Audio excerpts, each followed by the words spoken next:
Bom, esta é a videoaula da segunda competência da disciplina Formação e Desenvolvimento de Coleções. Essa competência, vocês vão ver pelo caderno que nós vamos falar muito de avaliação de coleções, ou seja, como avaliar essas coleções, como fazer a avaliação, porque primeiro se forma a coleção, depois se desenvolve, mas periodicamente ela tem que ser avaliada. Essa avaliação, assim como a formação, ela deve ser feita em integração com a comunidade. É a comunidade que vai fazer a avaliação, é ela que vai saber se essa coleção atende às suas necessidades, os seus desejos de informação, de leitura, de cultura. Qual é a parte que lhe cabe para dizer assim, bom, esse caminho, vamos fazer uma reavaliação desse caminho, o caminho não é por aí, vamos mudar a coleção e vamos trabalhar de uma outra forma, tá? Normalmente, quando a gente trabalha com avaliação de coleções, são alguns conceitos.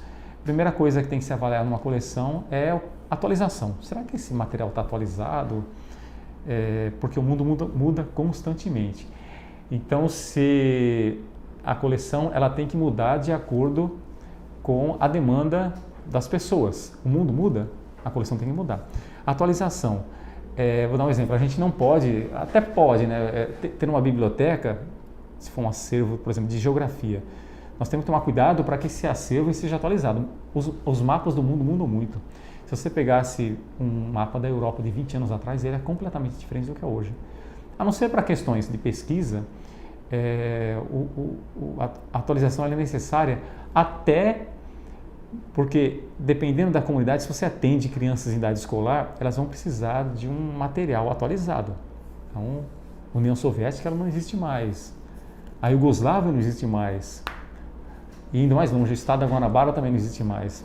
Então, a gente tem que estar preocupado com essa atualização. Outra questão que envolve a avaliação de uma coleção é o básico, o orçamento dela, né? As pessoas, tudo é movido pelo dinheiro, infelizmente. Acontece isso hoje. Então, uma coleção para ela se manter atualizada, ela depende de sustentabilidade financeira.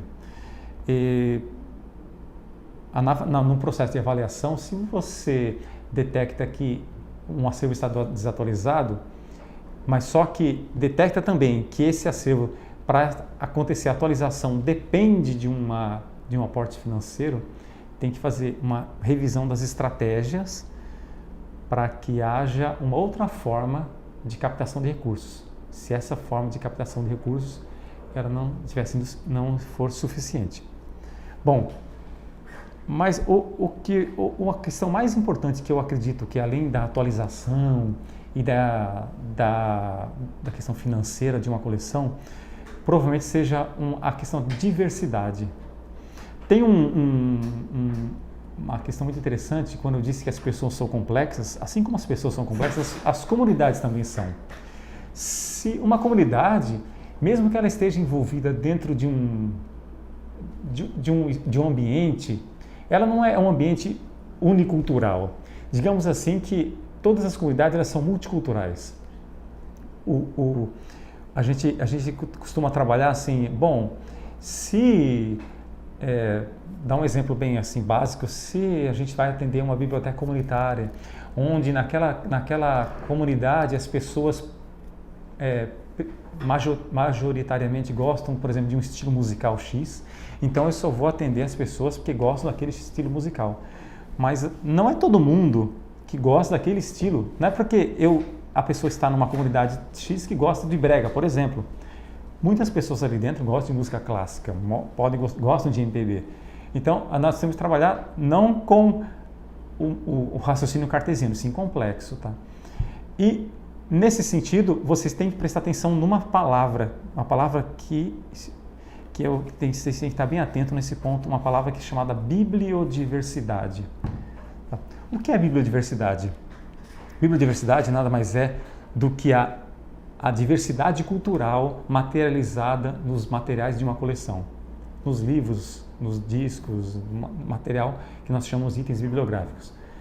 Basicamente, a bibliodiversidade ela começou com o movimento das editoras independentes, porque vocês sabem que existem os livros que são publicados, que são os canonizados, o cânone, né?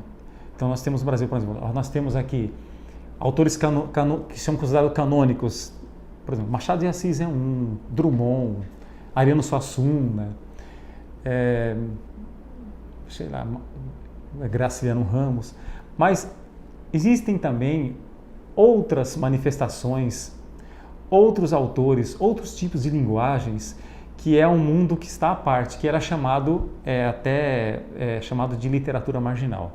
Essa literatura marginal, ela por muitos anos, ela não tinha como publicar seus livros, até porque não era uma literatura considerada canônica.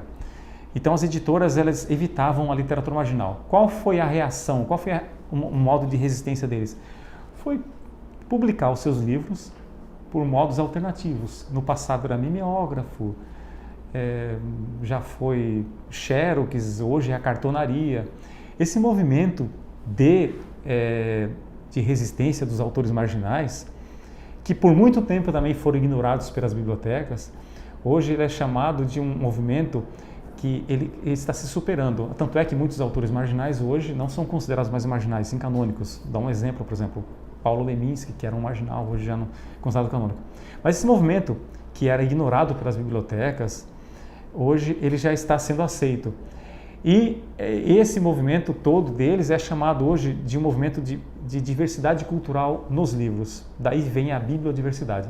E as coleções, elas têm que levar em consideração isso. Não apenas a diversidade de mídias, tá? De mídias, digo assim, materiais em diversos formatos, mídias, mas e sim levando-se em conta a diversidade cultural da comunidade que é atendida. Então, nessa comunidade, vocês têm que prestar atenção em toda a diversidade, para que essa diversidade ela esteja representada nas coleções dessa comunidade, dessa biblioteca ou dessa coleção. Isso não apenas numa comunidade, mas sim numa universidade, num espaço de leitura, ela tem que ser atendida. Outras questões podem estar envolvidas nessa avaliação, e aí sempre levando isso em consideração que a avaliação ela é feita em integração com a comunidade que é atendida. Então é a formação, o desenvolvimento e a avaliação tem que estar a comunidade envolvida. A biblioteca não é um espaço que veio do nada, que caiu de paraquedas, não, ela está integrada, está junto com a comunidade. Eu vou finalizar aqui essa videoaula com a leitura de um poema, que eu não vou fazer a extrapolação desse poema, que depois vocês vão fazer durante o encontro no Polo. Tá? É um poema de Ferreira Goulart, o poema chama Poema Sujo, publicado em 1975, eu vou ler um trechinho. Tem alguma relação com o conteúdo que nós estamos conversando, mas aí vocês façam extrapolação e reflitam sobre esse conteúdo, tá? E essa é a razão porque quando as pessoas se vão, como em Alcântara, apagam-se os sóis, os potes, os fogões que delas recebiam o calor. Essa é a razão porque em São Luís, onde as pessoas não se foram, ainda neste momento a cidade se move, em seus muitos sistemas e velocidades, pois quando um pote se quebra, outro pote se faz, outra cama se faz, outra jarra se faz, outro homem se faz, para que não se extinga o fogo na cozinha da casa. É isso.